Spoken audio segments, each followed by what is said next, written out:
আমরা এখন গাছের সুন্দর করে গাছের চামড়া উঠাচ্ছি। এই দেখুন কিভাবে গোল করে এটা পুরো চামড়াটা পরিষ্কার করতে হয়। এভাবে পুরা চামড়া তুলতে হবে।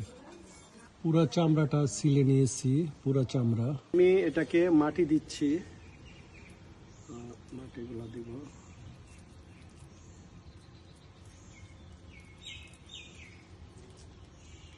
সুন্দর করে মাটি দিতে হবে।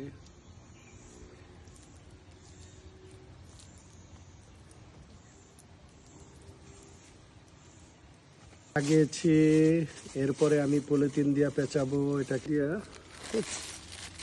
পলিথিন দিয়ে মোড়াবো। পলিথিন দিয়ে সুন্দর পলিথিন দিয়ে পেঁচাচ্ছি।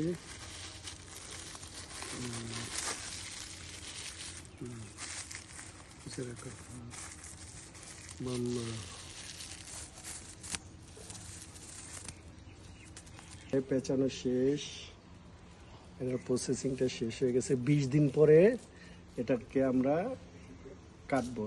20 দিন পরে, এখন থেকে ঠিক 20 দিন পরে এটাকে আমরা কেটে নেব।